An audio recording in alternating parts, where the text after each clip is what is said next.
understand what happened until many years later, but by the time we put the pieces together, it was too late. In those first months that Sherry became known to our little world, we heard many stories. The stories came jumbled in a mixed up telephone game. Strange, funny stories that we put together bits at a time.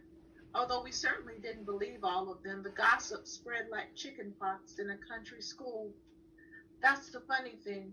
The stories were a part of the experiment, but we didn't understand any of that in the beginning. We live in Winona, a small town in southern Minnesota, just across the Mississippi from Wisconsin and about 30 miles north of Iowa. Mostly, we are quiet, isolated from the rest of the world by the massive river and the towering limestone bluffs. Winona is a beautiful place, sandwiched on the riverbed and shadowed by the bluffs, but nothing much happens here. We do tell stories. One of the particular interesting bluffs, Sugarloaf Mountain, on the south edge of town, juts above the highway about 100 feet.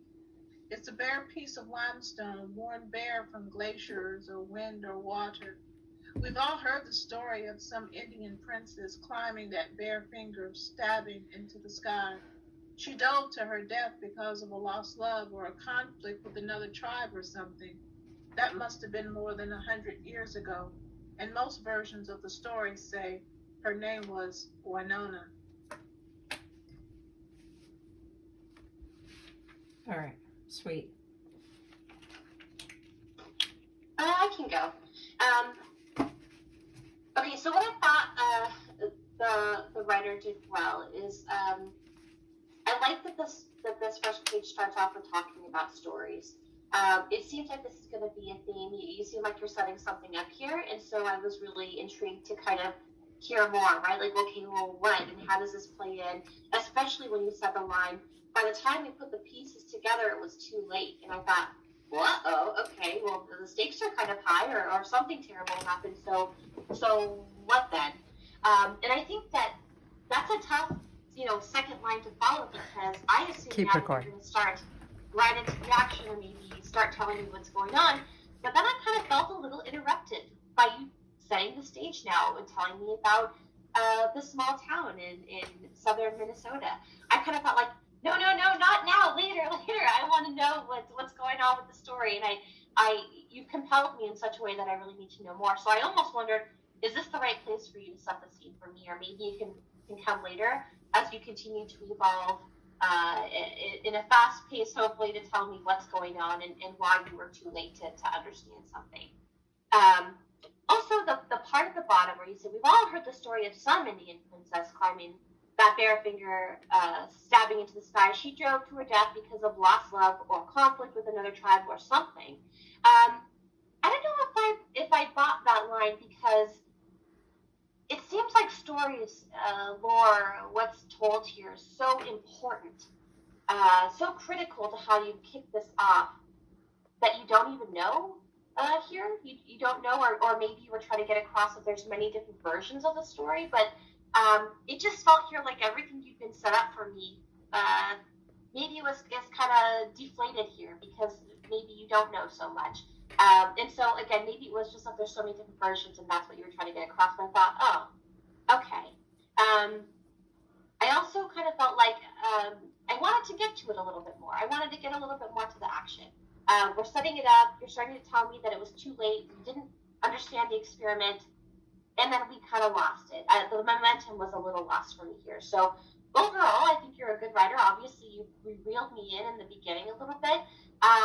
But I would just say I wanted to keep that consistency. If stories are that important, then I felt like the person telling it should be an expert in this story, should be able to tell me all the different variants from me. But overall, interesting setting for you. So good job there. I kind of want to know more. So nice work. I can jump in on this. I think it's actually deeply fascinating to have this one just following the other literary novel, because you can kind of look at them back to back. I suspect the reason why this one was put under the literary space is because it's kind of, it's high level. I don't really understand what's going on. There's a lot of very generalized phrasing. And when you look back at Salt of the Earth and sort of what we were praising about it being literary is this like very lovely lyrical writing that introduced characters, didn't tell us too much, let us follow things, follow the story along. And this instead, I kept getting lost as to where the story was.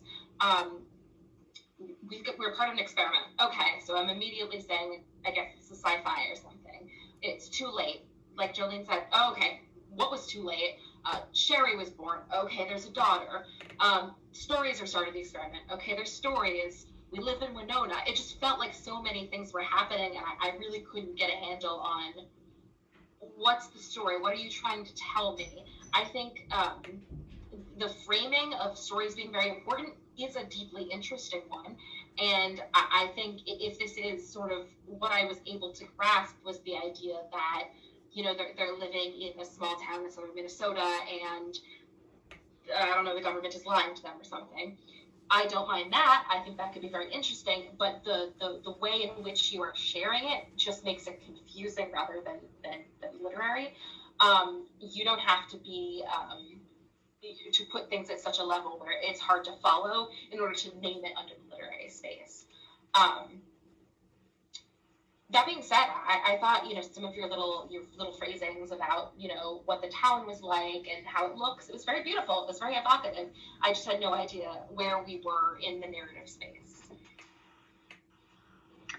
Yeah, I think I have very little to add that hasn't already been said, but I think this is, I mean, what Jennifer has said is such a perfect example of why you have to be careful before you call yourself literary, because we immediately go to, oh yeah, literary, bring it.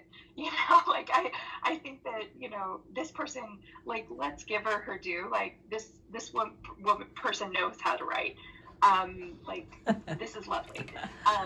And you know, with someone else, we might be like, you know, I think your story really starts in the second paragraph, and I like this, but I didn't like this. But when you say literary, we're like, all right, let's see what you got. And to be fair, you know, obviously I adored the previous one, and so like everyone has already said, it's hard to compare them back to back and have different perceptions of literary. So I agree with everything everyone has said. I do think that there's such a thing as like, you know,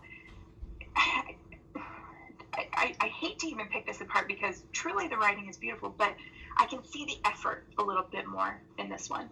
You know, I can see, as Jennifer said, like I can see it making things perhaps just a little bit obscure intentionally to be literary. And maybe that's not a fair assumption, but but just truthfully, that's my first impression based on the first page. So, you know, I actually thought that, you know, describing Winona, describing this town, describing the, you know, the limestone bluffs, and all of that was gorgeous. I agree that perhaps it should come just a little bit later. The very last line I thought was again just gorgeous. Most versions of the story say her name was Winona. I thought that was lovely. I would say, and this is again super nitpicky, but you know, we've all heard the story of some Indian princess climbing that bare finger stabbing into the sky. I circled bare finger stabbing into the sky because I thought that was just such a lovely, lovely phrase. But you know, some Indian princess, when someone says something like that, I'm unsure if, you know, this is the character coming out, like that's just how someone in this town describes it. Because what would be preferable, you know, it would be for the writer to flesh out the setting, which would be specifically describing the name of that tribe, like some, you know, tribe doesn't matter, princess or something, Boom. You know, along those lines. So that's very nitpicky, but it is one example of how you can go a level deeper. Or if it's intentional, you know, I'm willing to stay with you for a few pages and discover, oh, this is the way this particular character talks about things in this small town, if that kind of makes sense.